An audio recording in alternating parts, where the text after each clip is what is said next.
धर्म विहीन राजनीति मृत देह के समान होती है। पाश्चात्य धर्मनिरपेक्षता जिसमें धर्मों से अलगाव की बात है, भारत में आके वो निष्पक्षता के रूप में बदल जाता है। जहाँ पाश्चात्य में धर्म से उदासीनता की बात है, भारत में सहिष्णुता में बदल जाता है। तो अनुच्छेद 17 में ही ये दे दिया गया है कि राज हस्तक्षेप कर सकता है ताकि समाज से ये बुराई दूर हो। तो ये स्पष्ट रूप से संविधान में वो प्रावधान दिए गए हैं। नॉन इसेंशियल फीचर्स है, उसमें राज हस्तक्षेप कर सकता है ताकि सामाजिक न्याय सुनिश्चित हो और संवैधानिक मूल्य हैं वो बचे रहे। जो यूनिफॉर्म सिविल कोड किसी धर्म का कोड नहीं है, ये सेकुलर सिविल कोड है। विभिन्न समुदायों में अपने स्वयं को पृथक समझना और एक दूसरे के विरोधी समझना ही सांप्रदायिकता है।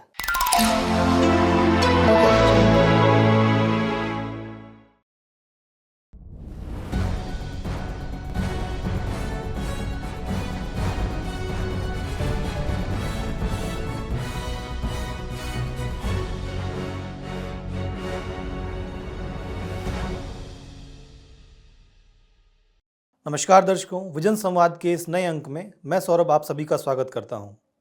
आज हम बात करने जा रहे हैं भारतीय धर्मनिरपेक्षता के संदर्भ में। इसमें हम बात करेंगे कि भारतीय धर्मनिरपेक्षता पाश्चात्य धर्मनिरपेक्षता से कैसे अलग है और भारत में धर्मनिरपेक्षता से संबंधित क्या क्या मुद्दे हैं।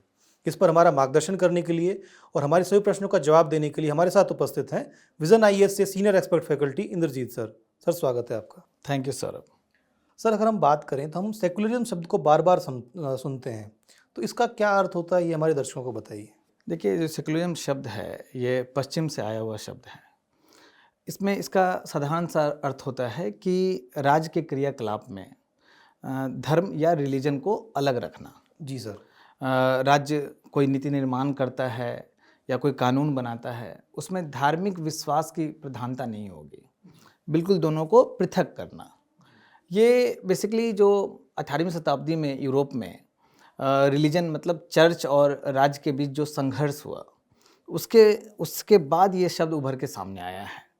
1851 ईस्वी में ब्रिटिश एक सुधारवादी हुए, जॉर्ज जैकब होलियोके, उन्होंने इस शब्द को क्वाइन किया था। सर, जैसे आपने बताया कि ये कहीं ना कहीं पाश्चात्य से या पश्चिमी देशों से ये अवधारणा उत्पन्न हुई है, जबकि हम इसका जो हिंदी अनुवाद देखते हैं, कहीं हम धर्मनिरपेक्षता देखते हैं, कहीं हम पंथ निरपेक्षता देखते हैं, तो इन दोनों में क्या अंतर है और कौन सा सही इसका हिंदी अनुवाद है सर? बिल्कुल सौरभ, जो पहले सेकुलरिज्म शब्द, जैसा मैंने कहा आपको कि स्टेट मतलब राज्य से रिलीजन को अलग करना, पृथक करना, तो यहाँ ध्यान रखिएगा रिलीजन को अलग किया जा रहा है। तो रिलीजन शब्द को अगर हम देखें कि क्या अर्थ है, तो रिलीजन शब्द लैटिन भाषा का एक शब्द है रिलीगियर, उससे उत्पन्न हुआ है। इस रिलीगियर का मतलब होता है बांधना या जोड़ना। अब है कि किसको बांधना या किसको जोड़ना, तो मनुष्य को ईश्वर के साथ, अलौकिक सत्ता के साथ जोड़ना। तो यहाँ ध्यान दीजिएगा कि यहाँ पे एक ईश्वर या गॉड है और उसको मनुष्य के साथ जोड़ा जा रहा है, तो उसी जोड़ने का अलग अलग पूजा पद्धति है। कहीं बाइबल के माध्यम से जोड़ा जा रहा है, कहीं कुरान के माध्यम से जोड़ा जा रहा है। तो ये रिलीजन अगर आप देखिएगा ध्यान से, तो ये एक पूजा पद्धति है। अब बात आता है कि इसका हिंदी में निकटतम अनुवाद क्या है। जैसे कि अगर उर्दू में आप देखेंगे तो मजहब शब्द एकदम निकटतम अनुवाद आपको दिखता है। अब हिंदी में दो शब्द आते हैं, या तो धर्मनिरपेक्ष या फिर पंथ निरपेक्ष। अब हम जरा देखें कि धर्मनिरपेक्ष शब्द, इसमें जो धर्म शब्द है, भारतीय कल्चर में धर्म शब्द का अर्थ पूजा पद्धति नहीं है। ये ध्री धातु से निकला हुआ शब्द है, जिसका मतलब होता है धारण करने योग्य। मतलब आपका जो क्या कर्तव्य है, जैसे आप सुनते होंगे कि राजधर्म, पिता धर्म, पुत्र धर्म, स्त्री धर्म, मतलब कर्तव्य के संदर्भ में धर्म शब्द का उपयोग किया जाता है। यह एक प्रकार का आचरण संहिता है। अगर सेकुलरिज्म को अगर हम धर्मनिरपेक्ष शब्द ट्रांसलेट करें तो उसका अर्थ हो जाएगा कर्तव्य निरपेक्ष। जी। तो राज्य कर्तव्य निरपेक्ष कैसे हो सकता है? इसी संदर्भ में गांधी जी का जो इतना फेमस स्टेटमेंट है कि धर्म विहीन राजनीति मृत देह के समान होती है। जी। तो यहाँ धर्म का अर्थ कर्तव्य से है। तो इसीलिए जब इसका हिंदी में ट्रांसलेशन किया जा रहा था तो उसमें देखा गया कि भाई धर्मनिरपेक्ष निकटतम अनुवाद नहीं है, तो वहाँ पंथ पंथ शब्द को उपयोग किया गया, क्योंकि पंथ से पूजा पद्धति समझ में आता है, लेकिन धर्म से पूजा पद्धति नहीं आता है, वो एक वे ऑफ लाइफ है और पंथ एक पूजा पद्धति है। इसीलिए ज़्यादा उपयुक्त जो शब्द होगा, जो हमारे संविधान में भी 42वें संविधान संशोधन में जोड़ा गया, वो सेकुलरिज्म का पंथ निरपेक्षता ज़्यादा अच्छा वर्ड है। जी सर, कहीं ना कहीं जो एक सही अर्थ है वो पंथ निरपेक्षता, सेकुलरिज्म का सही अर्थ निकल के आता है हिंदी भाषा में सर। लेकिन अगर हम बात करें भारतीय धर्मनिरपेक्षता या भारतीय पंथ निरपेक्षता और पश्चिमी देशों की जो धर्मनिरपेक्षता है उसके बारे में, तो इन दोनों के बीच में हम एक अंतर को देखते हैं, तो ये अंतर क्या है, ये हमारे दर्शकों को बताइए। सौरभ, जो सेकुलरिज्म जो है, जैसा मैंने कहा कि यूरोपियन कॉन्सेप्ट है और यूरोपियन पृष्ठभूमि से उभर के सामने आया है, तो इसमें दो मॉडल आपको काफ़ी प्रसिद्ध हैं। सबसे प्रसिद्ध तो फ्रांस का मॉडल है। तो उसमें जो सेकुलरिज्म है उसमें स्टेट और रिलीजन का, मैं यहाँ रिलीजन को अब धर्म बोलता हूँ सामान्य भाषा में ताकि लोगों को समझ में आए, तो राज्य और धर्म का सख्त अलगाव की बात है, सख्त पृथक्करण की बात है। मतलब राज्य धर्म के क्षेत्र में हस्तक्षेप नहीं करेगा और धर्म राज्य के क्षेत्र में हस्तक्षेप नहीं करेगा। इसके अलावा राज्य का अपना कोई राजकीय धर्म नहीं होगा, प्रत्येक व्यक्ति को अपना धार्मिक स्वतंत्रता होगा। लेकिन एक चीज़ बड़ा वहाँ प्रमुख है फ्रांस में कि जो सार्वजनिक संस्थान हैं, सार्वजनिक स्थल हैं, वहाँ पे आप अपना धार्मिक पहचान शो नहीं कर सकते हैं, उस पर प्रतिबंध की बात करता है। चाहे वो स्कूल हो, कॉलेज हो या सार्वजनिक संस्थान हो, वहाँ पे कोई भी धार्मिक चिन्ह का प्रदर्शन नहीं किया जाएगा। तो एक प्रतिबंध भी आपको यहाँ पे कड़ाई से दिखता है। वहाँ के धर्मनिरपेक्षता को लैसिटे बोला जाता है। वो लैसिटे एक वहाँ कल्चर बन चुका है जहाँ पे अभिव्यक्ति की स्वतंत्रता इस हद तक है कि आप धर्म को पूरी तरीके से क्रिटिसाइज कर सकते हैं। आपकी अभिव्यक्ति की स्वतंत्रता पे कोई पाबंदी नहीं है, बशर्ते चाहे वो किसी व्यक्ति के धार्मिक भावना को आहत करे। तो आप देखते हैं कि फ्रांस में कुछ इस संदर्भ में बार बार विवाद भी होता है। हाँ सर, इससे काफ़ी विवाद, एक फेमस विवाद हुआ था जब एक कार्टूनिस्ट ने एक कार्टून बनाया था किसी धर्म विशेष, चार्ली हेब्दो विवाद। जी। अब आते हैं अमेरिका के सेकुलरिज्म पे। तो अमेरिकन सेकुलरिज्म को सॉफ्ट सेकुलरिज्म कहा जाता है। इसमें अमेरिका का भी कोई राजकीय धर्म नहीं है और सभी लोगों को धार्मिक स्वतंत्रता दी गई है पहले संशोधन के माध्यम से।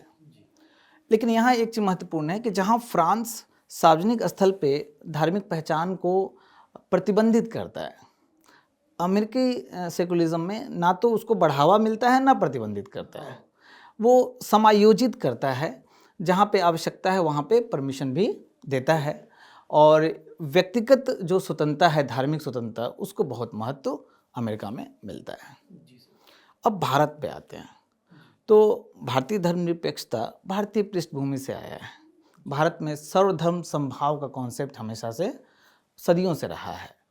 तो यहाँ में पश्चिमी अवधारणा से अगर देखा जाए तो कुछ समानता भी है। जैसे राज्य का कोई धर्म या रिलीजन नहीं होगा, राजकीय धर्म नहीं होगा, सभी व्यक्ति को धार्मिक स्वतंत्रता होगा।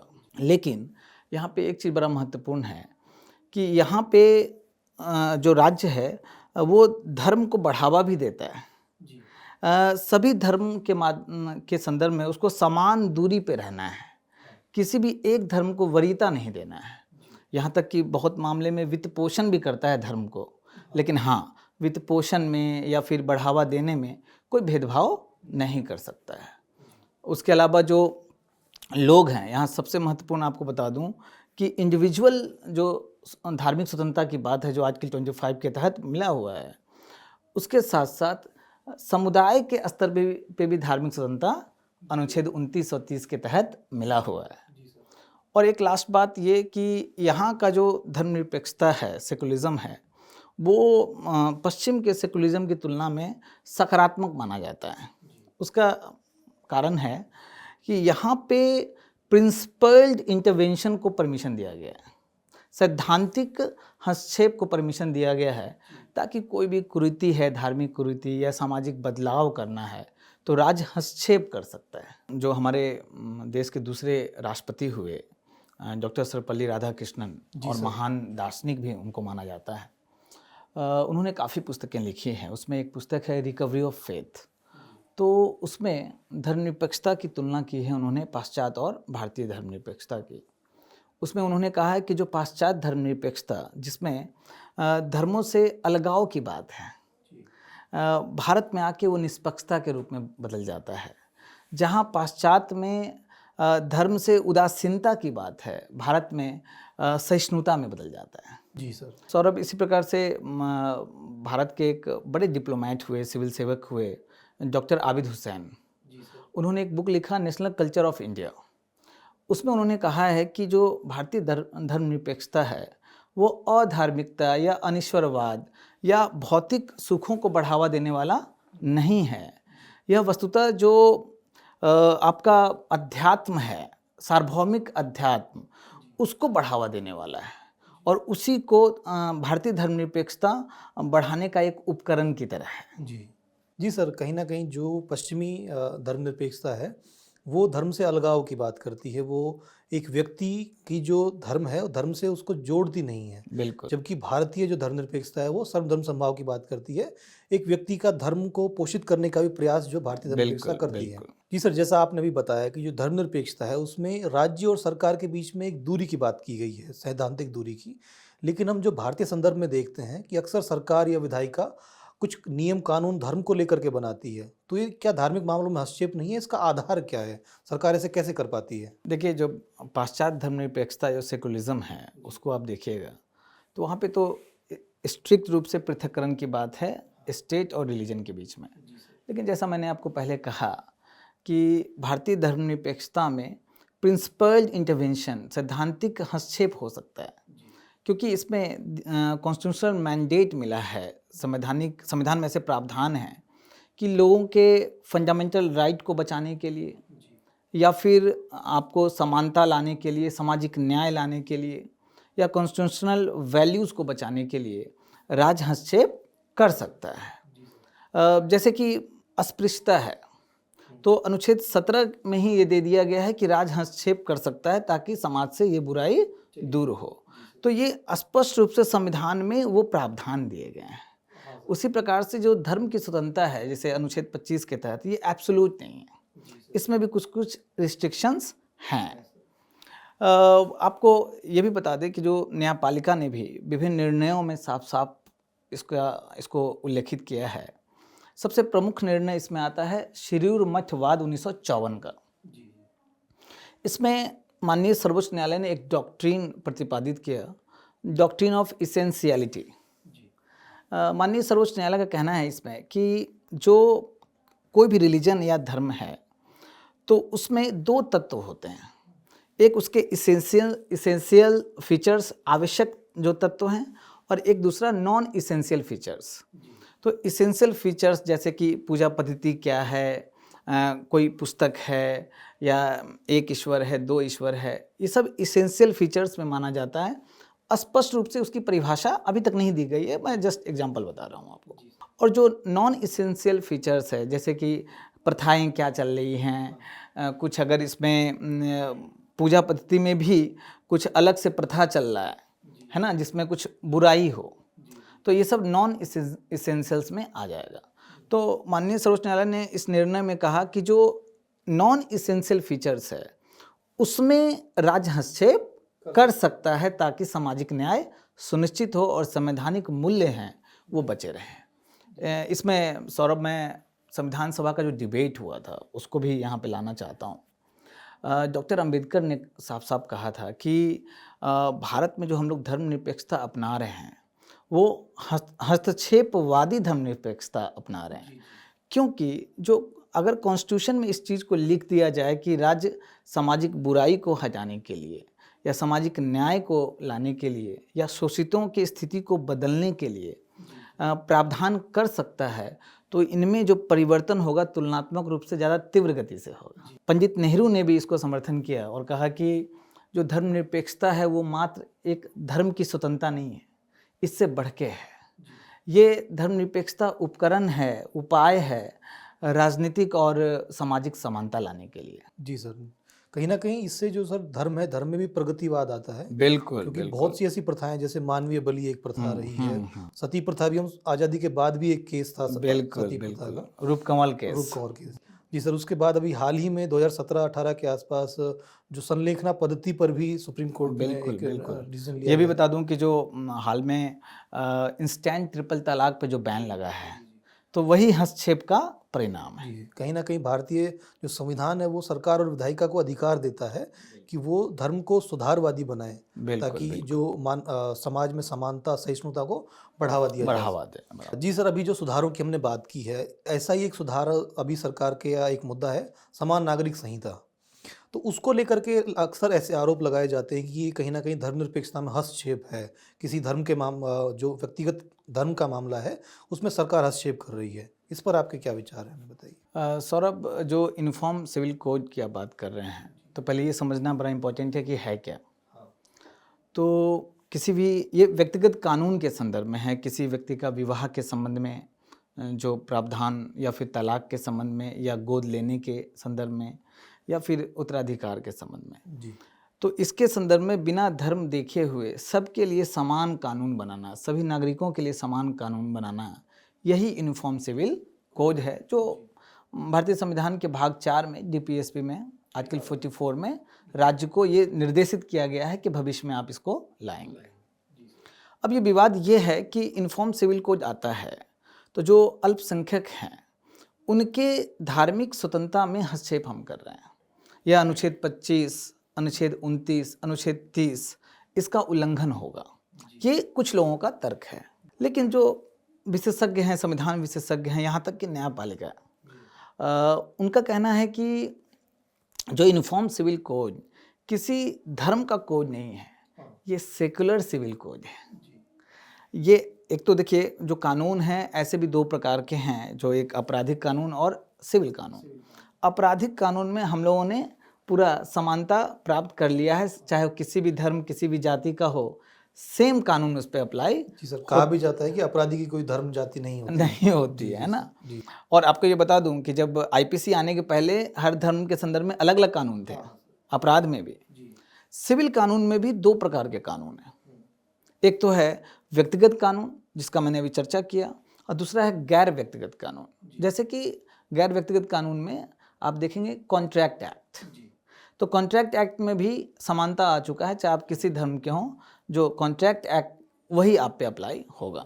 तो यहाँ सिर्फ और सिर्फ व्यक्तिगत सिविल कानून के संदर्भ में चर्चा हो रही है। तो वही बात है कि जब यूनिफॉर्म सिविल कोड है, ये सेकुलर कोड होगा, किसी भी धर्म, किसी भी जाति को देख के वो कोड नहीं बनाया जाएगा। इसमें प्रगतिशील कदम होंगे, क्योंकि इन जनरल देखा गया है लगभग सभी धर्मों में खासकर महिलाओं के संबंध में कुछ ना कुछ भेदभावपूर्ण प्रावधान है, तो उन सब चीज़ों को हटाया जाएगा। माननीय न्यायपालिका, सर्वोच्च न्यायालय ने भी कहा है, न्यायपालिका ने कहा है कि मौलिक अधिकार का अगर कहीं उल्लंघन हो रहा है तो वहाँ राज्य बिल्कुल हस्तक्षेप कर सकता है धर्म में। मैंने आपको शिरूर मठवाद भी बताया कि जो ये शादी है, चाहे तलाक है, ये सब नॉन इसेंशियल फीचर्स में आएंगे, तो उसमें आराम से राज्य हस्तक्षेप करके यूनिफॉर्म सिविल कोड ला सकता है। और हाँ, ये जरूर है कि इसमें राज्य को, सभी वर्गों को एक साथ लाना, व्यापक विचार विमर्श, डिस्कशन करने की आवश्यकता है। जी सर, ये अभी काफ़ी लंबे समय से चर्चा में रहा है। हाँ, तो मतलब ये एक चीज़ ध्यान रखना है कि यूसीसी एज ए कॉन्सेप्ट ये धर्मनिरपेक्षता के खिलाफ नहीं है, दोनों का दृष्टिकोण एक ही है। जी सर, अभी हमने धर्मनिरपेक्षता को काफ़ी विस्तार से समझ लिया है, लेकिन अगर यहाँ पर हम सांप्रदायिकता की बात ना करें तो वो ये चर्चा कहीं ना कहीं अधूरी रह जाएगी। तो धर्मनिरपेक्षता और सांप्रदायिकता में क्या संबंध है, वो हमारे दर्शकों को बताइए।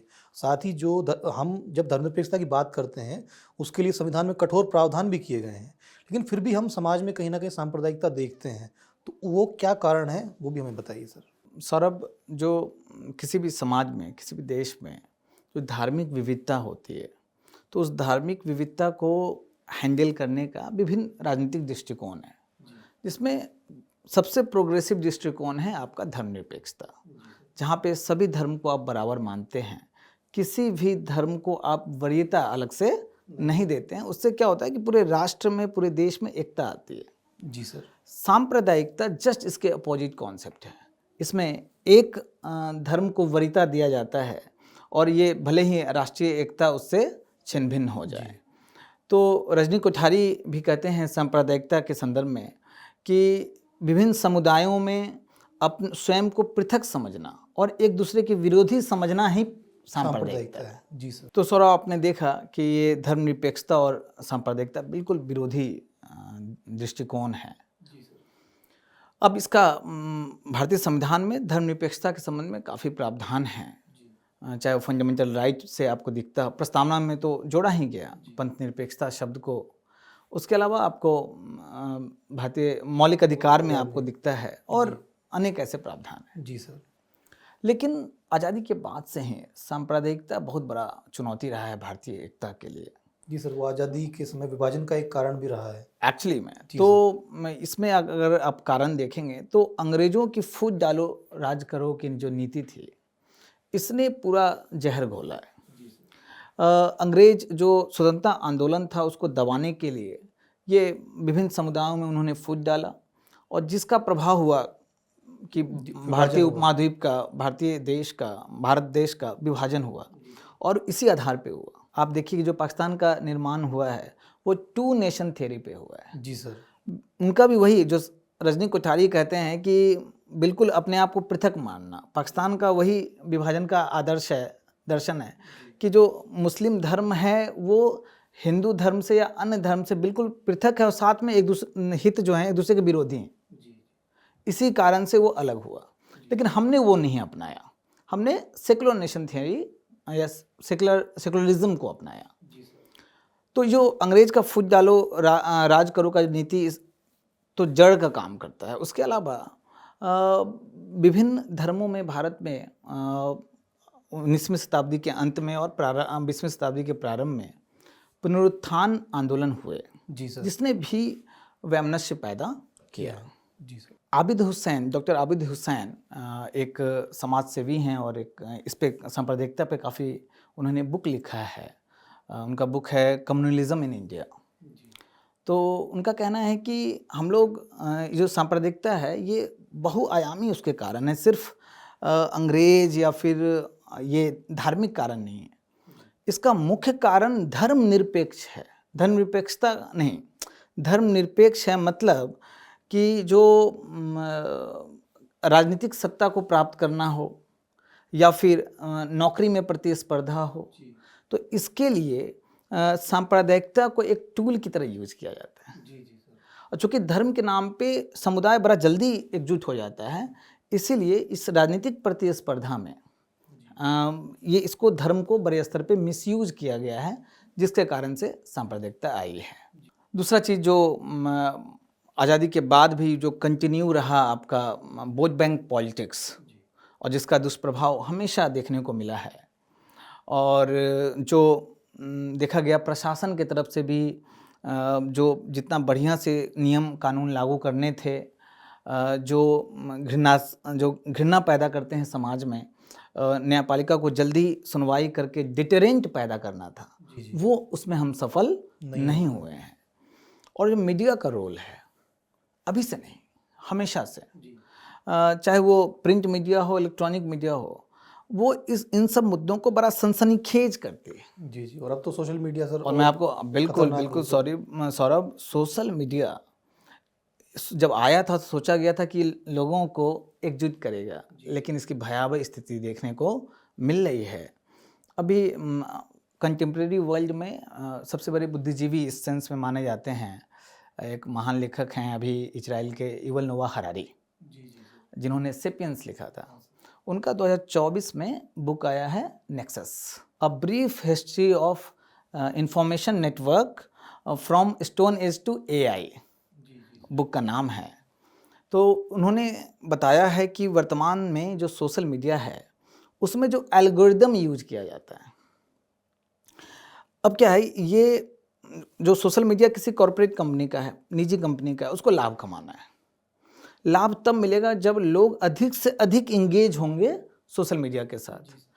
तो उनका आरोप है ये कॉरपोरेशंस पे कि उन्होंने क्या किया कि जो लोग सभी लोगों का जो वनरेबिलिटीज़ है, साइकोलॉजिकल वनरेबिलिटीज़, जिसमें फ़ियर आता है, डर, जिसमें आपका लोभ आता है, एल्गोरिदम में इसका यूज करके बड़े स्तर पे घृणा जैसे डर जैसे जो वीडियो है या पोस्ट है उसको बढ़ावा दिया जाता है, जिससे लोग ज़्यादा से ज़्यादा एंगेज रहें। इस कारण से भी अनेक दुष्प्रभाव पड़े हैं, जिसमें से सांप्रदायिकता एक सबसे बड़ा दुष्प्रभाव आपको देखने को मिलता है।